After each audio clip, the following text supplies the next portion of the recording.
Hello વિદ્યાર્થી મિત્રો, કેમ છે? મજામાં? ચાલો, હવે આપણે ધોરણ 10 ની અંદર પહોંચી ગયા છીએ. તો હવે આપણે ધોરણ 10 ની અંદર પહોંચી ગયા છીએ, તો આપણે અગત્યના ચેપ્ટર અને અગત્યનો વિષય એટલે કે વિજ્ઞાનનો અભ્યાસ ચાલુ કરીશું. વિજ્ઞાનની અંદર તમને સૌથી પ્રથમ કહી દઉં કે વિજ્ઞાન શું છે.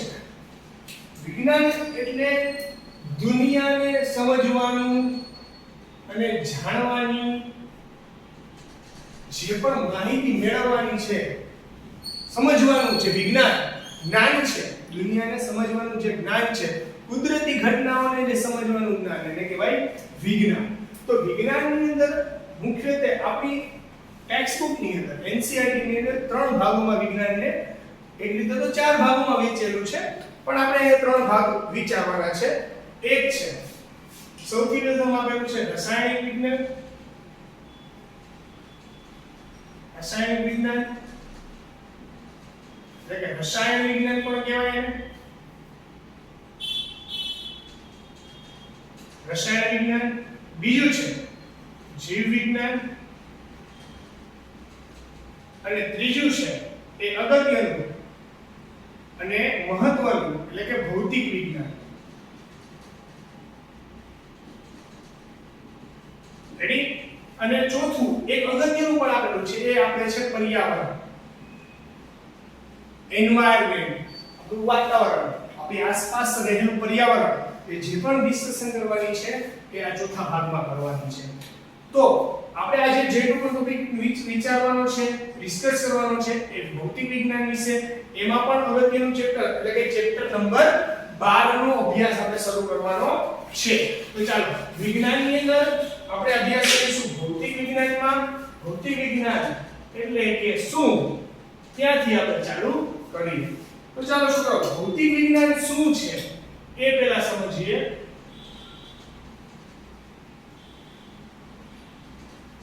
ભૌતિક વિજ્ઞાનને ઇંગ્લિશમાં કહેવાય છે ફિઝિક્સ. ભૌતિક વિજ્ઞાનને અંગ્રેજીમાં બોલી શકાય છે ફિઝિક્સ. રેડી છે છોકરાઓ? તો આ ભૌતિક વિજ્ઞાન એટલે કુદરતના નિયમો છે એને સમજવાનું જે વિજ્ઞાન, એને કહેવાય ભૌતિક વિજ્ઞાન. કુદરતના જે ઘણા બધા નિયમો છે એ બધાને સમજવાનું વિજ્ઞાન એટલે કે ભૌતિક વિજ્ઞાન. ભૌતિક વિજ્ઞાન આપણે અભ્યાસ કરીએ તો સર ભૌતિક વિજ્ઞાન રેગ્યુલર લાઈફમાં, જો ભૌતિક વિજ્ઞાન એક એવો ટોપિક છે કે જો સમજો તો બહુ સરળ છે, પણ જો એને ગોખો તો તમે બહુ અઘરો પડે છે.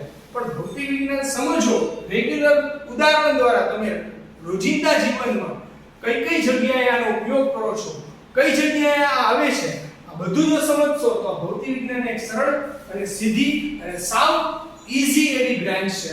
બરોબર છે? તો ભૌતિક વિજ્ઞાનનો સૌપ્રથમ ટોપિક આપણે તમને એમ થાય ભૌતિક વિજ્ઞાન સર આપણે કઈ જગ્યાએ ઉપયોગ કરીએ? જ્યારે તમે દિવસની શરૂઆત કરો અને દિવસનો પુનરાવૃત્તિ કરો, એ આખા સમયગાળા દરમિયાન બધી જ જગ્યાએ તમારે ભૌતિક વિજ્ઞાનનો ઉપયોગ તો થાય જ છે. પછી ભલે ને તમે સવારમાં ઉઠી અને પહેલી નજરથી તમે દુનિયાને નિહાળતા હોય તો તમે શું કામ દુનિયાને જોઈ શકો છો, ત્યાંથી લઈ અને તમારી આંખ વિચાય, તમારે સપના શું કામ આવે છે, ત્યાં સુધીનું વિજ્ઞાન એટલે એને કહેવાય ભૌતિક વિજ્ઞાન. રેડી છોકરાઓ? તો આજે ભૌતિક વિજ્ઞાનનો અગત્યનો ટોપિક એટલે કે ચેપ્ટર નંબર 12 વિદ્યુત વિશે આપણે ભણવાનું છે. વિદ્યુત વિશે આપણે ભણવાનું છે. તો પહેલા તો વિદ્યુત એટલે શું એ સમજવું અગત્યનું છે. ક્લિયર છોકરાઓ? આમાં કોઈને ડાઉટ નહીં ને? ચાલો, તો હવે આપણે વિદ્યુત વિશે અભ્યાસ કરીશું. રેડી વિદ્યાર્થી મિત્રો? તો ચેપ્ટર નંબર 4 ની અંદર વાત કરવાની છે આપણે વિદ્યુતની. તો વિદ્યુત શું છે પહેલા તો ઈ સમજવું પડે. તો તમને એમ પૂછું સર બાળકો વિદ્યુત એટલે શું? તો તમે એમ કહો સર આ જે ટ્યુબલાઇટ છે, આ પંખો છે, એ જેના દ્વારા એની અંદર ઊર્જા આવે છે. જો પંખો ફરે ત્યારે તો પંખામાં કંઈક તમે ઊર્જા આપો. ઉદાહરણ તરીકે પંખો મારી પાસે છે તો હું એને આમ ગોળ ગોળ ફેરવું તો મારી અંદર રહેલી ઊર્જાને પંખાને આપી, એના કારણે એ ફરે છે. તો વિદ્યુત પણ એક એવું જ કામ કરે છે, ઊર્જા આપે છે. શું આપે છે બેટા? ઊર્જા. તો એ ઊર્જાને ખાલી એક પ્રકારની ઊર્જા કે વિદ્યુત પણ એક પ્રકારની શું છે બેટા? ઊર્જા છે. શું છે? ઊર્જા. હવે વિદ્યુત તમને ખબર પડે કે સર આ વિદ્યુત એટલે કે આની અંદરથી કઈ એવું વિદ્યુતની ઊર્જા ગઈ, એ ઊર્જા દ્વારા આપણે ટ્યુબલાઇટનો પંખો ચાલુ થાય છે તો એ વિદ્યુતમાં ઊર્જાની અંદર શું એવું હોય છે કે જેના કારણે આ પંખો ચાલુ થાય છે તો વિદ્યુત સમજતા પહેલા તેની અંદર રહેલા નાના ટોપિકનો આપણે ખ્યાલ મેળવવો અગત્યનું છે બરોબર છે તો વિદ્યુત સમજતા પહેલા વિદ્યુત ભાર વિશે માહિતી મેળવો શેના વિશે માહિતી મેળવે છોકરાઓ વિદ્યુત ભાર કારણ કે વિદ્યુત છે એની અંદર તો કંઈક એવું પસાર થાય છે એની અંદર કંઈક એવી ઊર્જા પસાર થાય છે વિદ્યુત એક પ્રકારની ઊર્જા તો એની અંદર કંઈક એવું છે કે જે પસાર થવાથી એની અંદર આખું વિદ્યુતનું નિર્માણ થાય છે વિદ્યુતનું નિર્માણ તો કોના કારણે થતું હશે ને એની અંદર એવું શું હશે તો એની અંદર આવે છે છોકરાઓ વિદ્યુત ભાર શું આવે છે વિદ્યુત ભાર શું આવે છે બેટા વિદ્યુત ભાર તો વિદ્યુત ભારને કોના દ્વારા ઓળખી શકાય Q દ્વારા હવે યાદ રાખજો વિદ્યુત ભારને શું કહેવાય વિદ્યુત ભાર સર આ વિદ્યુત ભાર શું છે તો વિદ્યુત ભાર શું છે બેટા તો વિદ્યુત ભાર છે એક જથ્થો છે વિદ્યુત ભાર બે પ્રકારના હોય છે બેટા વિદ્યુત ભાર કેટલા પ્રકારના હોય છે બે પ્રકારના વિદ્યુત ભાર સર કઈ રીતે બે પ્રકારના હોય એ સમજવા માટે આપણે જોઈએ એક ધન વિદ્યુત ભાર બે પ્રકારના વિદ્યુત ભાર હોય એક રીતે તો ત્રણ પ્રકારના હોય પણ આપણે અહીંયા બે પ્રકારના લેશું ધન એટલે કહેવાય પ્રોટોન અને ઋણ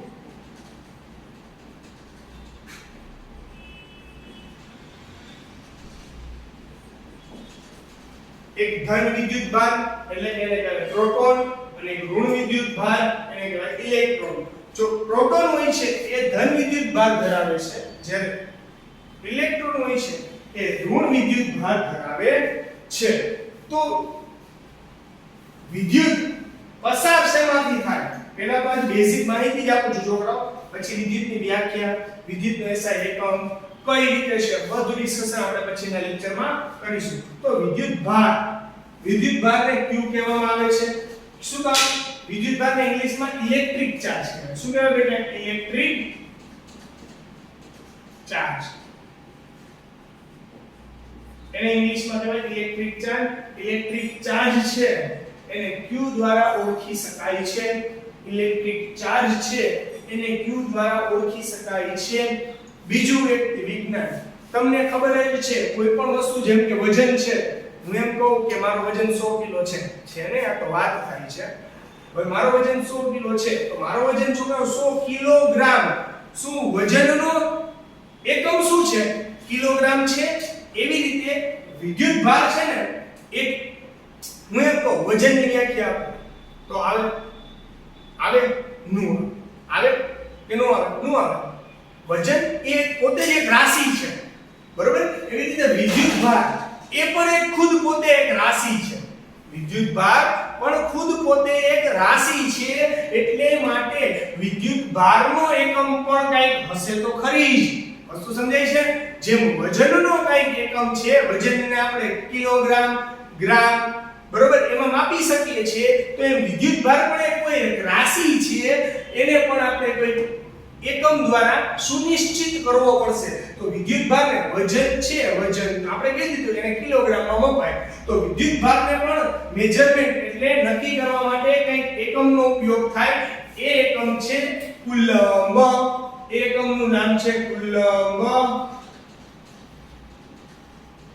બરોબર કુલમ્બ શું કામ નામ પાડ્યું કારણ કે વિદ્યુત ભારની શોધ ચાર્લ્સ કુલમ્બ નામના વૈજ્ઞાનિકે કરેલી હતી કોને ચાર્લ્સ કુલમ્બ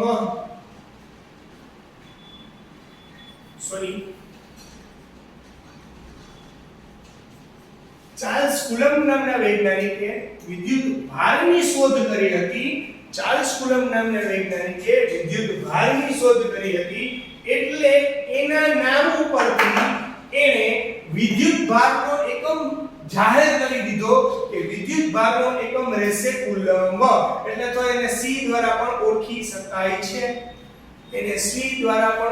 શકાય છે તો આ બધી સામાન્ય માહિતી થઈ ગઈ આ હજી એકવાર રિપીટ કરીશ આ તો બેઝિક લેક્ચર હતો એટલે કઈ પ્રોબ્લેમ નથી બરોબર છે ચાલો આ ક્લિયર થઈ ગઈ છોકરાઓ આમાં કોઈને કઈ ડાઉટ છે નહીં ને સર આ જે માહિતી આપણે આગળ વધારતા જઈએ આ માહિતી આપણે આગળ વધારતા જઈએ છોકરાઓ. તો આ માહિતી આગળ વધારતા આપણે ક્યાં જોઈએ તો કે આપણે અત્યાર સુધી જે ડિસ્કશન કરી વિદ્યુત ભારની કરી, વિદ્યુત ભારની શોધ કોણે કરી બેટા? ચાર્લ્સ કુલમ્બ નામના વૈજ્ઞાનિકે. જે વૈજ્ઞાનિકે શોધ કરી ને એને એને પોતાનું નામ રાખી દીધું, જેમ આપણી પાછળ આપણા પપ્પાનું નામ રાખે એમ. એવી રીતે કોઈ પણ વૈજ્ઞાનિક જે પણ શોધ કરેલી હોય તો પોતાનું નામ પાછળ એડ કરે છે. એટલે વિદ્યુત ભારની શોધ કરી હતી કોણે કરી હતી ભાઈ? ચાર્લ્સ કુલમ્બ નામના વૈજ્ઞાનિકે. એટલે એના ઉપરથી એને નામ આપી દીધું વિદ્યુત ભારનો એસઆઈ એકમ થઈ ગયો કુલમ્બ. ક્લિયર વસ્તુ છોકરાઓ? સરસ. ચાલો હવે એક આપણો અગત્યનો અને મહત્વનો ટોપિક ઉપર ચર્ચા કરીએ તો કે વિદ્યુત પ્રવાહ. તમને ખબર છે, તમે નાના હતા ત્યારે શું જોઈ ગયા હશો, ભણી ગયા હશો, વિદ્યુત શેમાંથી પસાર થાય?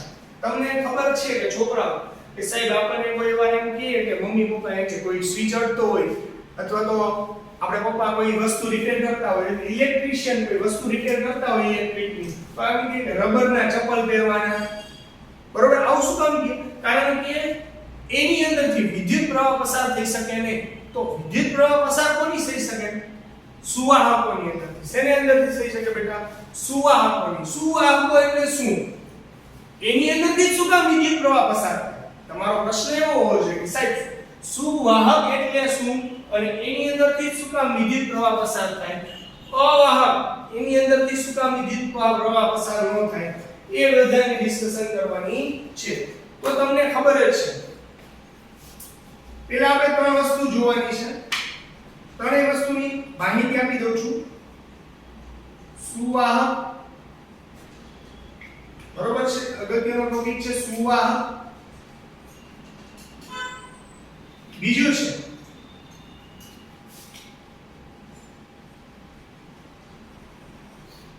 અવાહક.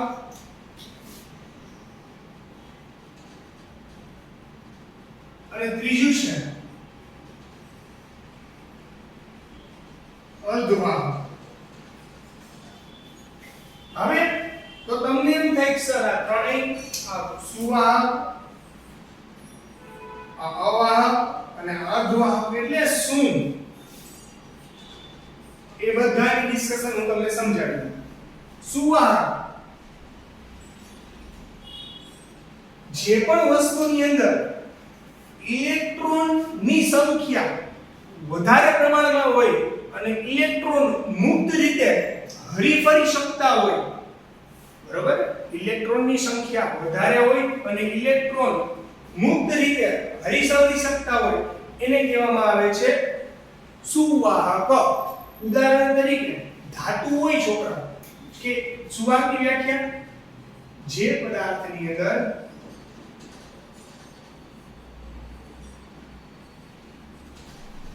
ઇલેક્ટ્રોનની સંખ્યા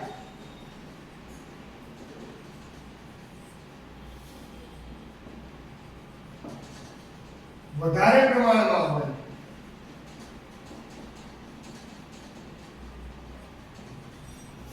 અને ઇલેક્ટ્રોન મુક્ત રીતે હરીફરી શકતા હોય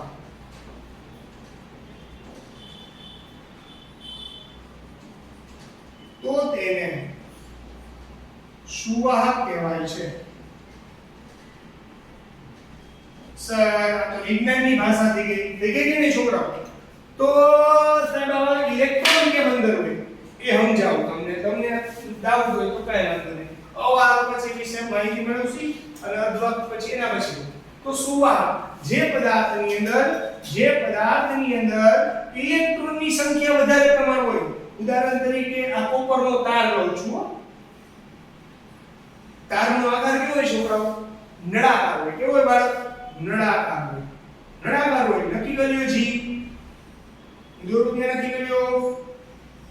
આ આકાર કેવો કહેવાય? વિચારો. નળાકાર. તો અહીં ઇલેક્ટ્રોનની સંખ્યા છોકરાઓ કેવી હોય? વધારે પ્રમાણમાં અને મુક્ત રીતે હરીફરી શકતા હોય. મજા આવે ટક્કર મારતા હોય. તો આને શું કહેવાય? સુવાહક. વિદ્યુતનું સુવાહક. જે વિદ્યુતનું સુવાહક હોય તેની અંદર મુક્ત ઇલેક્ટ્રોનની સંખ્યા વધારે પ્રમાણમાં હોય છે. જે વિદ્યુતનું વધારે સુવાહક હોય એમાં વધારે મુક્ત ઇલેક્ટ્રોન હોય, જે વિદ્યુતનું ઓછું સુવાહક હોય એમાં ઓછા ઇલેક્ટ્રોન હોય, જેમાં વધારે વિદ્યુત પ્રવાહ પસાર થતો હોય એમાં ઇલેક્ટ્રોનની સંખ્યા પણ વધારે હોય. વસ્તુ સમજાય છે બાળક? તો એ રીતે કોપર છે એ વિદ્યુતનું 100% સુવાહક છે. તમને એમ કે વિદ્યુતની સૌથી સારામાં સારી સુવાહક ધાતુ કઈ? જો પ્રશ્ન 2-3 વાર બોર્ડની અંદર પૂછાઈ ગયો એક માર્કમાં, એટલે ધ્યાન રાખવું. વિદ્યુતની સૌથી સારામાં સારી સુવાહક ધાતુ કઈ? તો કે કોપર. કઈ છે બેટા? કોપર. કઈ છે બેટા? કોપર. કોપરને Cu કહેવાય. શું કહેવાય બેટા? Cu. કોપરને શું કહેવાય બેટા? Cu. ક્લિયર? એકદમ સરસ. ચાલો, રેડી વિદ્યાર્થી મિત્રો? એટલે સુવાહક વિશે તો તમને માહિતી મળી ગઈ. સુવાહક કોને કહેવાય? કે જેની અંદર મુક્ત ઇલેક્ટ્રોનની સંખ્યા વધારે પ્રમાણમાં હોય. ઉદાહરણ આપો સર. ઉદાહરણ તરીકે જેટલી ધાતુ છે ને એ બધી વિદ્યુતની સુવાહક છે. જેમ કે એલ્યુમિનિયમ,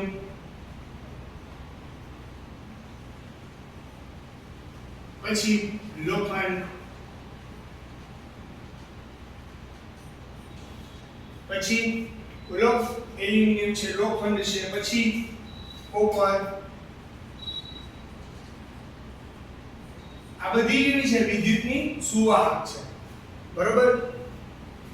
તો એમાંથી આરામથી વિદ્યુત પ્રવાહ પસાર થઈ શકે. હું એમ કહું, સાંભળજો, મારી વાત સાંભળજો. હું એમ કહું, પાણીમાંથી વિદ્યુત પ્રવાહ પસાર થઈ શકે કે નહીં? હા કે ના? તો ઘણીવાર હા પાડી શકું, ઘણીવાર ના પાડી શકું. શું કામ? તો તમને એમ થાય કે સર પાણીમાં હોય તો શોર્ટ લાગી જાય. તમારી વાત એકદમ સાચી છે, પણ યાદ રાખજો 100% જે શુદ્ધ પાણી હોય ને, 100% જે શુદ્ધ પાણી હોય, આ પણ એક માર્કમાં પૂછાઈ ગયેલો પ્રશ્ન છે. જે પ્રશ્ન બોર્ડમાં પૂછાઈ ગયેલા છે હું તમને કહીશ છોકરાઓ. બરોબર? 100% જે શુદ્ધ પાણી છે, જો સાંભળજો મારી વાત કાન ખાલીને, 100% શુદ્ધ પાણી એ વિદ્યુતનું અવાહક છે. એમાંથી વિદ્યુત પ્રવાહ પસાર નથી થતો. પણ સર તમને તો એમ થાય કે આપણે જે પાણી પીએ છીએ એની અંદર જો વિદ્યુત પ્રવાહ પસાર થાય, પણ બેટા એને 100% શુદ્ધ પાણી નો કહેવાય. એની અંદર યોગ્ય પ્રમાણમાં આપણા શરીરને અનુકૂળ હોય એવા પણ અને શરીરને અનુકૂળ ન હોય એવા પણ બેક્ટેરિયા પાણીની અંદર રહેલા હોય છે. એટલા માટે એને આપણે 100% શુદ્ધ પાણી કહી શકાય નહીં. એટલે 100% જે શુદ્ધ પાણી હોય છે એ વિદ્યુતનું અવાહક હોય છે. એમાંથી વિદ્યુત પ્રવાહ પસાર થતો નથી. સમજાય છે? હજી એકવાર આવશે ત્યારે પણ કહી દઈશ. પછી MCQ માં પૂછવાના, એક માર્કમાં પણ પૂછાય છે. ધ્યાન રાખો. બરોબર? હું તમને પ્રશ્ન પૂછું, સૌથી સારામાં સારી વિદ્યુતની સુવાહક હોય, વિદ્યુત સૌથી વધારેમાં વધારે કઈ ધાતુની અંદરથી પસાર થઈ શકે? તો એ શેનાની અંદરથી થાય છોકરાઓ? કોપરની. કોપર ધાતુ એ વિદ્યુતનું સૌથી સારામાં સારું સુવાહક છે. રેડી? હવે ચાલો, સુવાહક ખબર પડી ગઈ. પછી હવે વાત આવી અવાહકની અંદર. તો અવાહક સમજી લઈએ. અવાહક શું છે?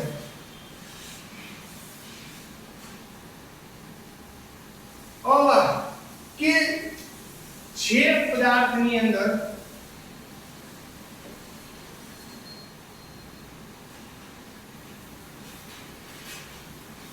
ઇલેક્ટ્રોન મુક્ત રીતે હરીફરી શકતા ન હોય, તેમજ બીજો પોઈન્ટ, તેમજ તેમાં ઇલેક્ટ્રોનની સંખ્યા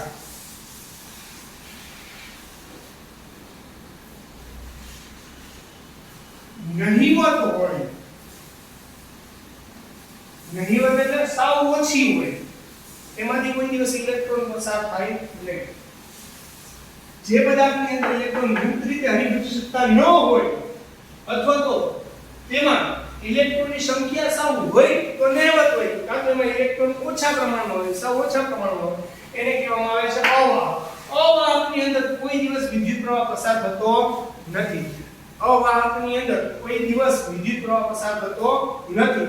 અવાહકના ઉદાહરણ અવાહકના ઉદાહરણ જેમ કે છોકરાઓ આ લાકડાનો ટુકડો છે, ઉદાહરણ આપું, આ લાકડાનો શું છે છોકરાઓ એક ટુકડો વિચારી, આ છે લાકડાનો ટુકડો. હવે બાળકો આ લાકડાનો ટુકડો છે તો એ સુવાહક છે કે અવાહક? તો તમે મને જોઈને જ કહી દો છોકરાઓ, એને કહેવાય અવાહક. શું કહેવાય બાળકો? અવાહક. કારણ કે લાકડાના ટુકડાની અંદરથી વિદ્યુત પ્રવાહ પસાર થઈ શકતો નથી. શું? લાકડાના ટુકડાની અંદરથી વિદ્યુત પ્રવાહ પસાર થઈ શકતો નથી. એટલા માટે એની અંદર મુક્ત ઇલેક્ટ્રોનની સંખ્યા કેવી હોય છે? ઓછી હોય છે. કેવા હોય છે? ઓછી. એ મુક્ત ઇલેક્ટ્રોન હોતા નથી એમ પણ કહી શકાય, અથવા તો નહિવત હોય છે એમ પણ કહી શકાય. એટલે કે લાકડાના ટુકડાની અંદર મુક્ત ઇલેક્ટ્રોનની સંખ્યા સાવ ઓછા પ્રમાણમાં હોય છે ને વિદ્યુતનું શું હોય છે? અવાહક કહેવાય. તો અવાહકનું ઉદાહરણમાં પહેલા લાકડાનો ટુકડો,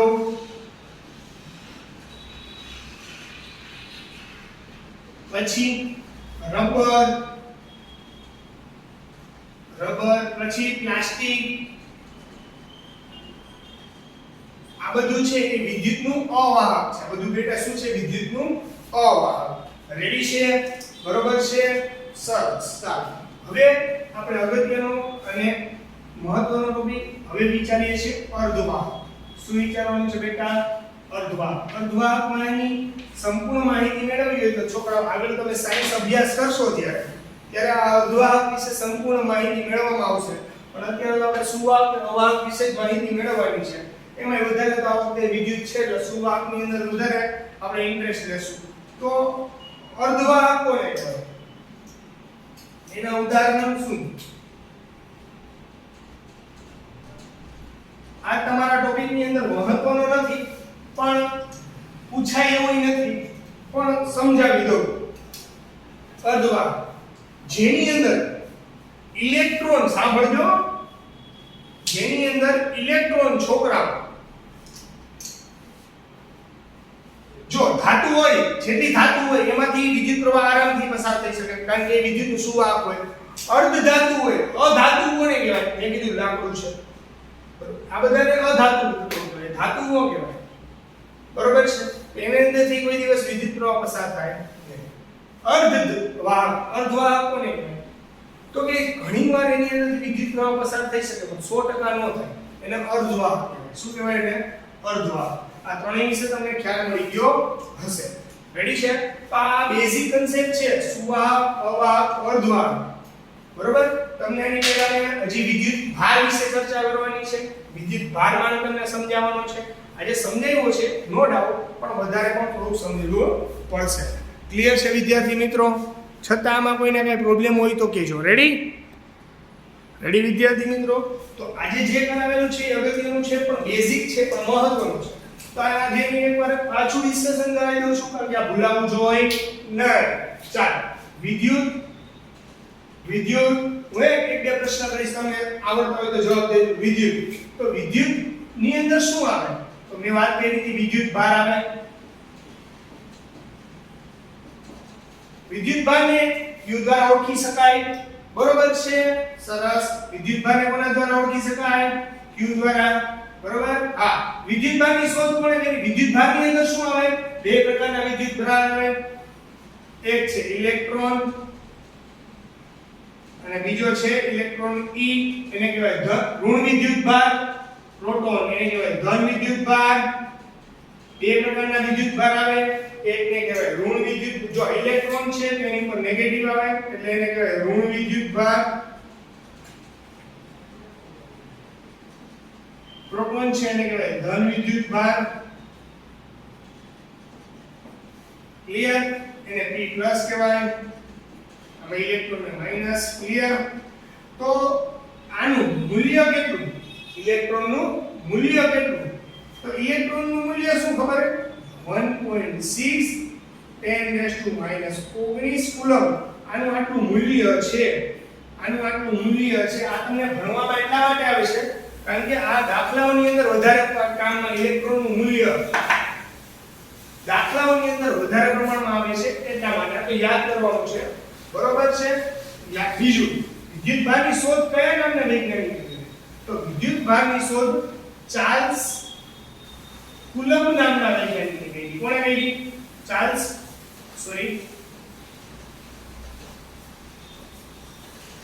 છોકરાઓ, ચાર્લ્સ કુલમ્બ નામના વૈજ્ઞાનિકે. કોણે?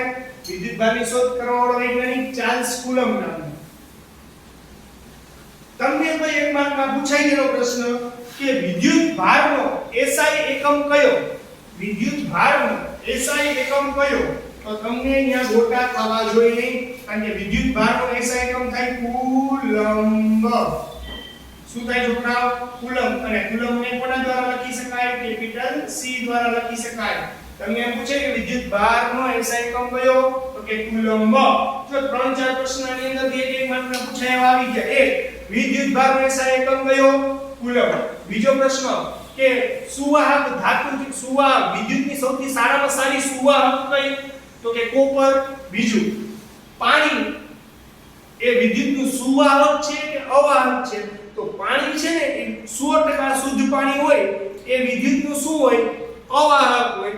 સામાન્ય પાણી હોય એ વિદ્યુતનું સુવાહક હોય, પણ 100% શુદ્ધ પાણી હોય એ વિદ્યુતનું કેવું છે? અવાહક. હવે તમને એમ પૂછે અર્ધવાહક. આજના જે ટોપિક ચલાવેલા છે એના જ પ્રશ્નો કહું છું તમને. અર્ધવાહક. અર્ધવાહક કોને કહેવાય? તમને એમ પૂછે, જો સાંભળજો, પૂછાઈ ગયેલો પ્રશ્ન એટલે તમને કોઈ વાર આમ થાય નહીં કે સર આમ કેમ? બધા સાથે સાથે પ્રશ્નો એક માર્કના બોલતો જાઉં છું, બરોબર? અર્ધવાહક. નીચેનામાંથી અર્ધવાહક જણાવો.